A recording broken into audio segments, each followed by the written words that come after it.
श्री लक्ष्मी व्रताची कथा. गुरुवारची कहाणी. ऐका ऐका भाविक भक्तजन हो, श्री लक्ष्मी व्रताची कथा. गुरुवारची कहाणी. ही कहाणी ऐकून काय होते? दुःख दारिद्र्य दूर होते, श्री लक्ष्मीची कृपा होते, धन दौलत प्राप्त होते, दीर्घायुषी संतती होते, मनींची इच्छा पूर्ण होते. श्री लक्ष्मीची नावे आणि रूपे अनेक आहेत. कैलासातील पार्वती, क्षीराब्दीमधील सिंधू कन्या, स्वर्गातील श्री महालक्ष्मी, भूलोकावरील लक्ष्मी, ब्रह्मलोकीची सावित्री, गोलोकातील राधिका, वृंदावनातील रासेश्वरी, चंदनवनातील चंद्रा, चंपक वनातील विरजा, पद्मवनातील पद्मावती, मालती वनातील मालती, कुंद वनातील कुंददंती, केतकी वनातील सुशीला, कदंब वनातील कदंबमाला, राजगृहातील राजलक्ष्मी आणि घराघरातील गृहलक्ष्मी, अशा विविध रूपांनी आणि नावांनी लक्ष्मी देवी प्रसिद्ध आहे. अशा श्री लक्ष्मी देवीची आहे ही कहाणी. द्वापार युगातली, सौराष्ट्र देशातली. तिथे भद्रश्रवा नावाचा एक राजा राज्य करीत होता. तो पराक्रमी होता. 4 वेद, 6 शास्त्रे, 18 पुराणे यांचे त्याला ज्ञान होते. त्याच्या राणीचे नाव सुरतचंद्रिका. ती होती देखणी, सुलक्षणी, पतिव्रता. त्या राजा राणीला होती 8 मुले, 7 मुलगे आणि 1 मुलगी. त्या मुलीचे नाव होते श्यामबाला. एकदा श्री लक्ष्मी देवीच्या मनात आले की आपण त्या राजाच्या राजगृहात राहावे, म्हणजे राजा प्रजेला अधिक सुख देईल. गरीबाकडे राहिले तर तोच सारी संपत्ती खाऊन टाकेल. म्हणून तिने काय केले? वृद्ध ब्राह्मण स्त्रीचे रूप घेतले, हातात काठी घेतली आणि ती टेकीत टेकीत ती सुरतचंद्रिका राणीच्या महालाच्या दारात उभी राहिली. तिला बघून एक दासी पुढे आली. तिने त्या म्हातारीची चौकशी केली. तिचे नाव, तिच्या नवऱ्याचे नाव, राहण्याचे ठिकाण वगैरे माहिती विचारली. रुद्र स्त्रीचे रूप घेतलेली लक्ष्मी माता म्हणाली, माझे नाव कमला, माझ्या पतीचे नाव भुवनेश, द्वारकेला आम्ही राहतो. तुमची राणी पूर्वजन्मी एका वैश्याची पत्नी होती. तो वैश्य फार दरिद्री होता. रोज भांडणे होत असत. नवरा तिला मारझोड करी. त्या त्रासाला ती कंटाळली आणि घर सोडून निघाली. रानावनात उपाशी भटकू लागली. तिची ती दशा बघून मला तिची दया आली. धनसंपत्ती देणाऱ्या लक्ष्मी व्रताची मी तिला माहिती सांगितली. माझ्या उपदेशाप्रमाणे तिने लक्ष्मी व्रत केले. श्री लक्ष्मी देवी प्रसन्न झाली. त्यामुळे त्यांचे दारिद्र्य संपले. संतती संपत्तीने घर भरले. आनंदी आनंद झाला. पुढे ती दोघे निधन पावली. लक्ष्मी व्रत केल्यामुळे ती दोघे लक्ष्मी लोकात वैभवात राहिली. जितकी वर्ष लक्ष्मी व्रत केले तितकी 1000 वर्ष त्यांना सुखोपभोग मिळाले. आता तर त्यांना राजकुळात जन्म लाभलेला आहे. परंतु त्या राणीला लक्ष्मी व्रताचा विसर पडला. ती आठवण करून देण्यासाठी मी मुद्दाम इथे आले. ते ऐकून त्या दासीने तिला लक्ष्मी व्रताची माहिती विचारली. पूजाविधी विचारला. वृद्धारूपधारी लक्ष्मीने तिला लक्ष्मी व्रताची माहिती व महती सांगितली. मग ती दासी त्या वृद्ध स्त्रीचे उपकार मानून तिचा निरोप राणीला सांगण्यासाठी गेली. राजवैभवात लोळणाऱ्या राणीला आपल्या ऐश्वर्याचा फारच गर्व झाला होता. ती उन्मत्त झाली होती. म्हातारीचा निरोप ऐकून ती तावातावाने आली आणि त्या वृद्ध ब्राह्मण स्त्रीला फटकळपणाने खूप बोलली, धक्काबुक्कीही केली. ती वृद्ध स्त्री म्हणजे प्रत्यक्ष लक्ष्मीच होती हे काही राणीला कळले नाही. राणीचा उद्धटपणा बघून लक्ष्मीने तिथे न राहता स्वस्थानी जाण्याचे ठरवले. ती तिथून निघाली. थोड्याच अंतरावर तिला श्यामबाला भेटली. तिला सगळी हकीकत कळली. तिने त्या वृद्ध स्त्रीची क्षमा मागितली. तेव्हा लक्ष्मीला तिची दया आली. तिने श्यामबालेला लक्ष्मी व्रताची माहिती सांगितली. तो दिवस म्हणजे मार्गशीर्ष महिन्यातला पहिला गुरुवार होता. श्यामबालेने भावभक्तीने लक्ष्मी व्रत केले. त्यामुळे सिद्धेश्वर नावाच्या एका राजाच्या मालाधर नावाच्या राजपुत्राशी तिचा विवाह झाला. सर्व वैभव मिळाले. ती आपल्या पतीसह राजवैभवात नांदू लागली. इकडे लक्ष्मीचा कोप झाल्याने राजा भद्रश्रवावर आणि सुरतचंद्रिका यांचे राज्य गेले. वैभव ऐश्वर्य गेले आणि त्यांची अन्नान्न दशा झाली. एके दिवशी सुरतचंद्रिका आपल्या पतीस म्हणाली, आपला जावई राजा आहे, खूप श्रीमंत आहे. त्याच्याकडे जा, आपले हाल सांगा, त्याला दया येईल, तो काही संपत्ती देईल. त्याप्रमाणे भद्रश्रवा जावयाच्या राज्यात गेला. एका तळ्याच्या काठी विश्रांती घेण्यासाठी बसला. तो श्यामबालेच्या दासी पाणी नेण्यासाठी तिथे आल्या. त्यांना भद्रश्रवा दिसला. दासींनी त्याचे नावगाव विचारले. त्याने सर्व सांगितले. तो श्यामबालेचा पिता आहे हे कळल्यावर दासी धावत धावत श्यामबालेकडे गेल्या. तिला सर्व हकीकत सांगितली. श्यामबालेने आपल्या पित्याला मोठ्या थाटामाटाने आपल्या राजवाड्यात आणले आदर सत्कार केला, नाना परींचा पाहुणचार केला. तो परत जायला निघाला तेव्हा तिने हंडा भरून धन दिले. भद्रश्रवा घरी आला. सुरतचंद्रिकेला आनंद झाला. तिने हंडा उघडला. तो काय, हंड्यात द्रव्य नव्हते, कोळसे भरलेले होते. लक्ष्मीच्या अवकृपेने हा चमत्कार घडून आला होता. काही दिवस लोटले. सुरतचंद्रिका एकदा आपल्या लेकीच्या घरी गेली. तो दिवस होता मार्गशीर्षातला शेवटचा गुरुवार. श्यामबालेने लक्ष्मीव्रत केले.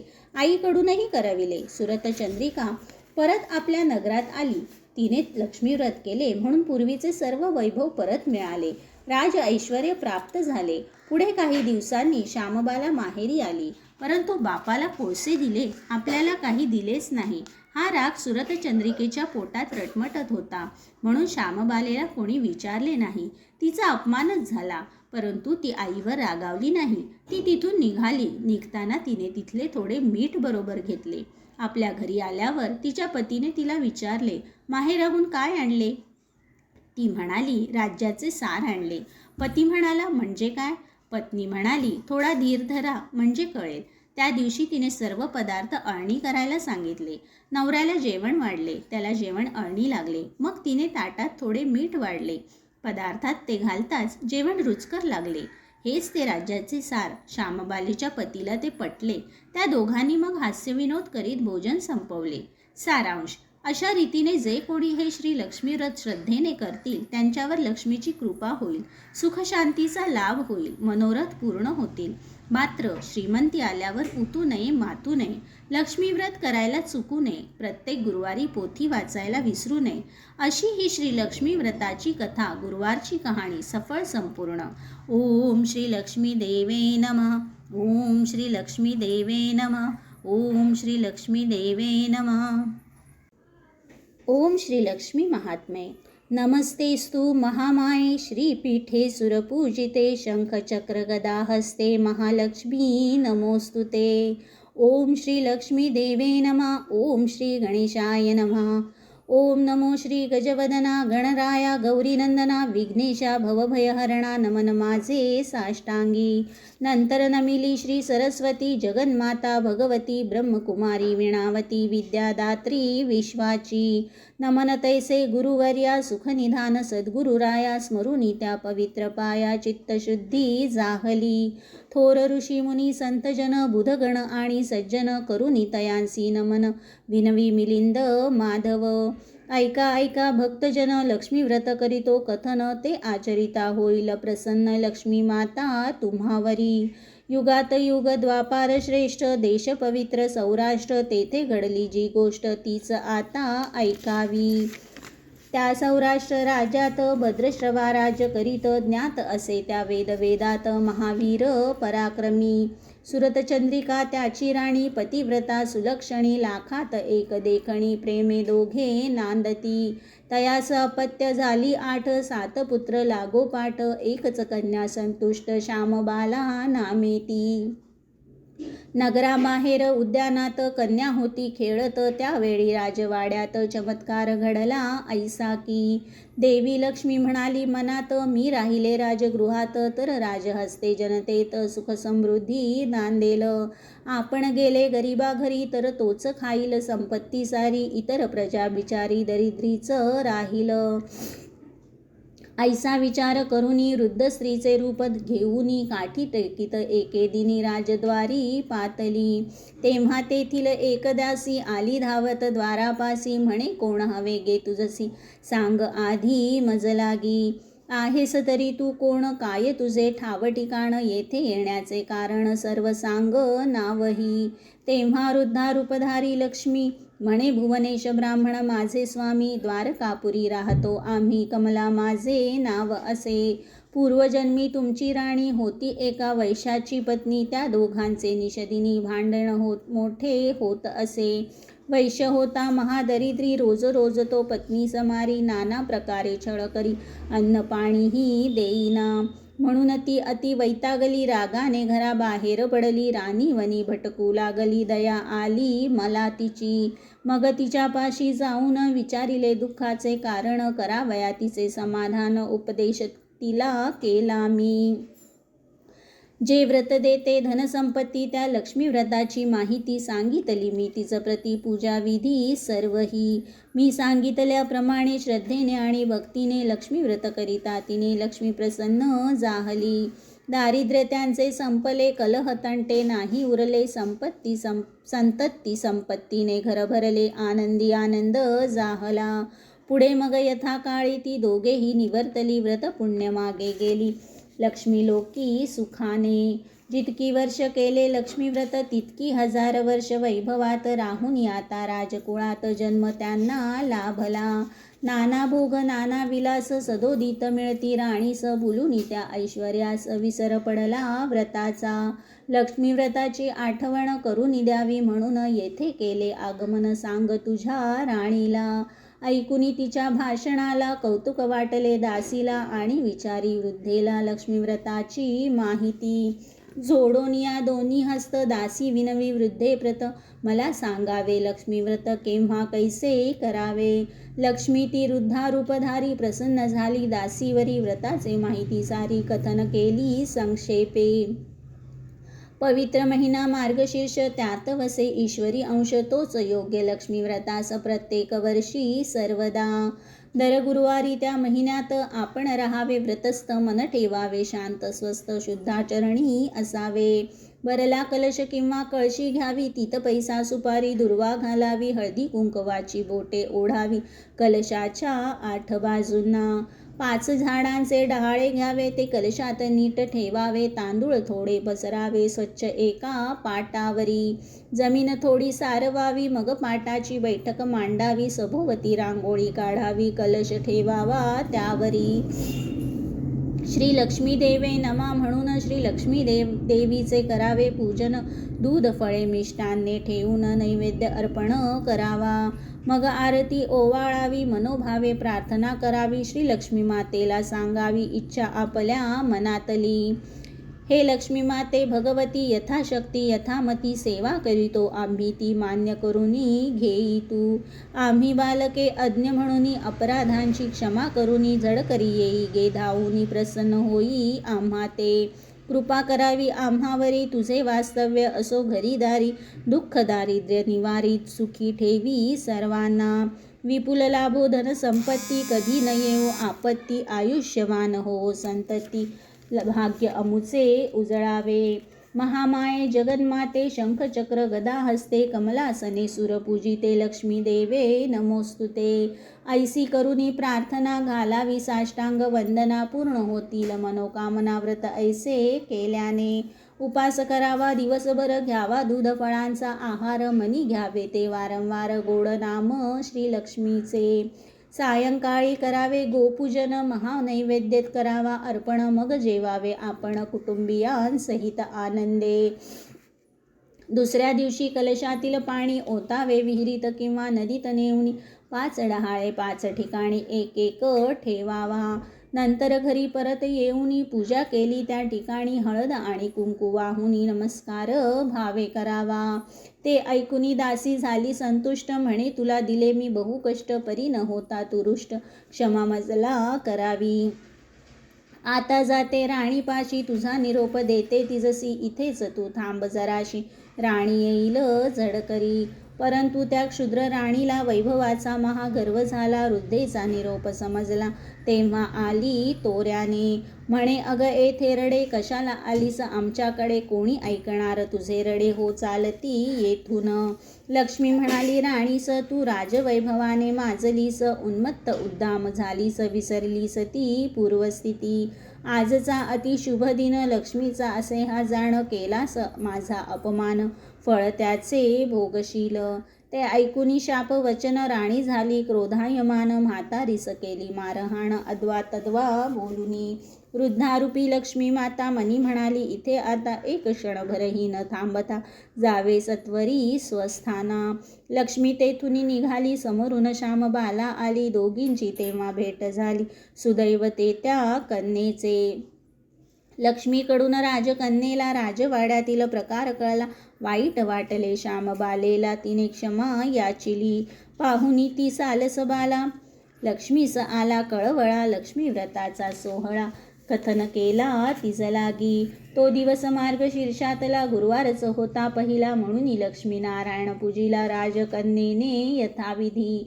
शेवटच्या मग गुरुवारी लक्ष्मी कृपा झाली तिच्यावरी, मनातली इच्छा सारी परिपूर्ण जाहली. राजा एक सिद्धेश्वर त्याचा सुपुत्र मालाधर, राजकन्येस मिळाला तो वर, विवाह त्यांचा जाहला. राजकन्या सुखी जाहली, आनंदात नांदू लागली, लक्ष्मी कृपेची सावली सतत त्यांना लाभली. इकडे भद्रश्रवा राजा आणि सुरतचंद्रिका त्याची राणी, लक्ष्मी कोपली म्हणून दरिद्री झाली दोघेही. हा हा म्हणता राज्य गेले, धनवैभव नष्ट झाले, 18 विश्व दारिद्र्य आले, अन्नान्न दशा जाहली.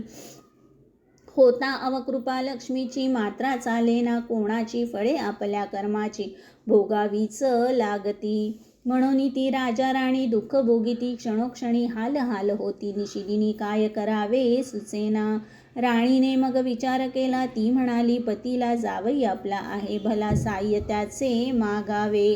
जावे त्याच्या राजमंदिरी, कथन करावी दुर्दशा सारी, दया उपजेल त्याचे अंतरी, द्रव्य काही देईल. त्याप्रमाणे राजा निघाला, जावयाच्या राजधानीत आला, विश्रांतीसाठी बैसला नदीकाठी एकटा. राजगृहातील काही दासी तेथे आल्या होत्या, पाण्यासी पाहिले त्या भद्रश्रव्यासी आणि केली चौकशी. कोठोनी आला आपण, आहात तरी कोणाचे कोण, आपल्या शुभ नाम संपूर्ण सांगा आता आम्हासी. वदनी विलसे राजलक्षण, परी दशा दिसते हीनदीन, सत्य असेल ते कथन करा आता सत्वरी. राजाने मग त्या दासी ते सांगितले सर्व नाते गोते, नवल वाटले ऐकुनी ते धावत गेल्या त्वरेने. राजवाड्यात श्यामबालेला पित्याचा वृत्तांत कळविला, तो सर्व ऐकताच तिला आश्चर्य मोठे वाटले. मग तिने काय केले, मेनका दासीस बोलाविले, वस्त्राभूषणांसह पाठविले, पित्यास आपुल्या आणावया.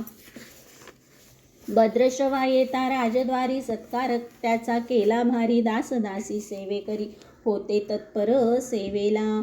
पंचपक्वान्नाचे भोजन आणि व्हावया मनोरंजन, गीत वाद्य नर्तन सर्व सिद्ध ठेविले.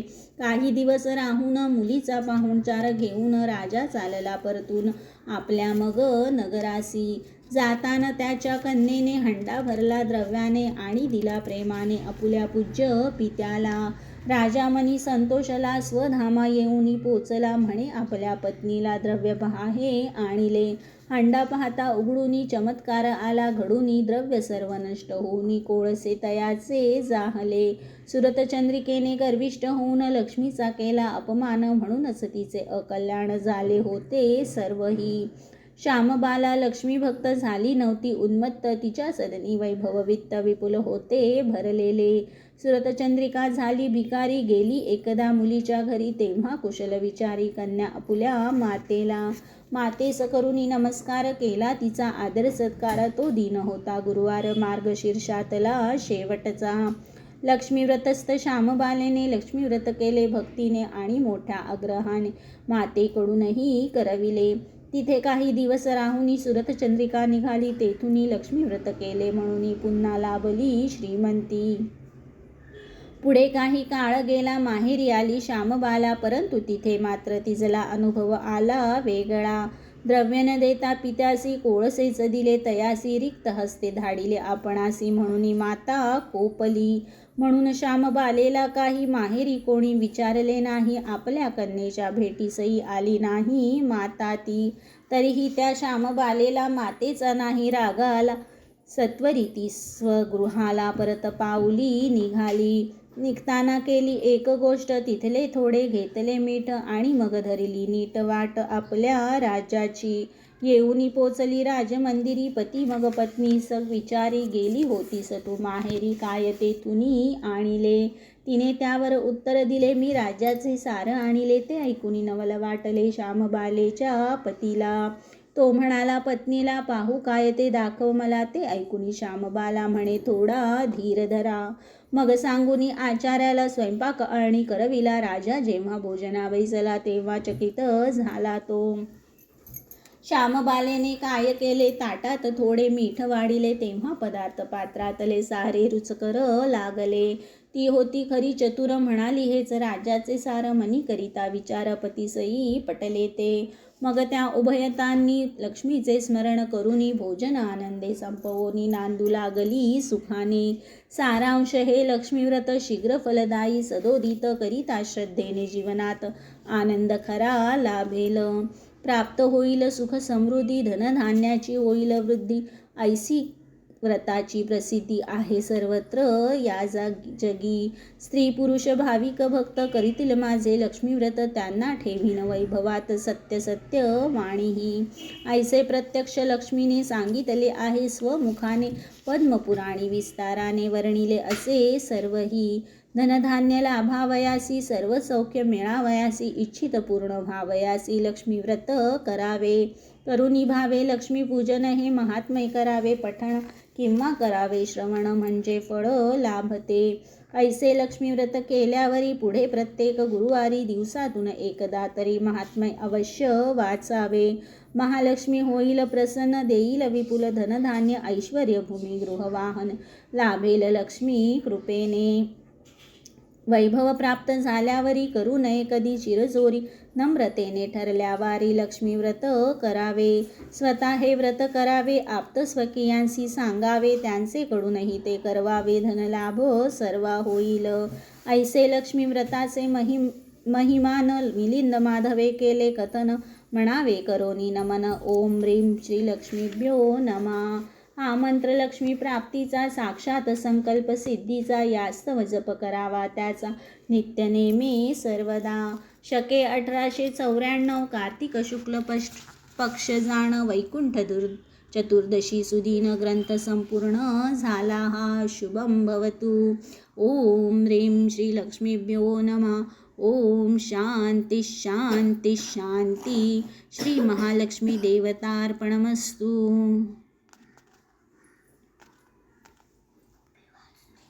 श्री लक्ष्मी नमनाष्टक. अनुष्टुप छंद. नमस्कार महामाये जगन्माते, परात्परे शंख चक्र गदा हस्ते लक्ष्मी माते नमोस्तुते. आदि नाही अंत नाही, आद्यशक्ती खरोखरी, विश्वाधारे विष्णुकांते लक्ष्मी माते नमोस्तुते. सर्वव्यापी सर्वसाक्षी शुद्ध सत्व स्वरूपिणी, सर्वज्ञ सिंधू संभूते लक्ष्मी माते नमोस्तुते. कमले कमल नेत्रे, कोमले कमलासने, मंगले मुदिते मुग्धे लक्ष्मी माते नमोस्तुते. शुभ्र वस्त्रधारिणी हे गरुड ध्वज भामिनी, दिव्यालंकार भूषिते लक्ष्मी माते नमोस्तुते. सर्व दुःख हरे देवी, भुजंग शयनांगने, भगवती भाग्यदात्री लक्ष्मी माते नमोस्तुते. सिद्धी बुद्धी भुक्ती मुक्ती, संतती सुख संपदा, आयुरारोग्य ही देसी लक्ष्मी माते नमोस्तुते. नमो नमः महालक्ष्मी धनवैभवदायके, दैन्य दूर करी माझे प्रार्थी मिलिंद माधव. वाचिता ऐकिता भावे नित्य या नमनाष्टका, इच्छिलेले मिळे सारे सत्य श्रद्धाळू भाविका. आरती लक्ष्मीची. जय देवी श्री लक्ष्मी माते, प्रसन्न होऊनी आता वरदे आम्हाते. जय देवी श्री लक्ष्मी माते, प्रसन्न होऊनी आता वरदे आम्हाते. श्री विष्णुकांते तव विश्वावरी सत्ता, स्थिरचर दौलत देसी लक्ष्मी व्रत करिता. जननी तुझ ऐसी या नाही त्रिभुवनी, सुरवर वंदिती मस्तक ठेऊनी तव चरणी. जय देवी श्री लक्ष्मी माते, प्रसन्न होऊनी आता वरदे आम्हाते. कृपा प्रसादे तुझिया लाभे सुख शांती, चिंता क्लेश ही जाती नुरते आपत्ती. वैभव ऐश्वर्याचे आणि अपार द्रव्याचे, देसी दान दयाळे सदैव सौख्याचे. जय देवी श्री लक्ष्मी माते, प्रसन्न होऊनी आता वरदे आम्हाते. यास्तव मिलिंद माधव आरती ओवाळी, प्रेमे भक्ती भावे लोटांगण घाली. जय देवी श्री लक्ष्मी माते, प्रसन्न होऊनी आता वरदे आम्हाते. जय देवी श्री लक्ष्मी माते, प्रसन्न होऊनी आता वरदे आम्हाते.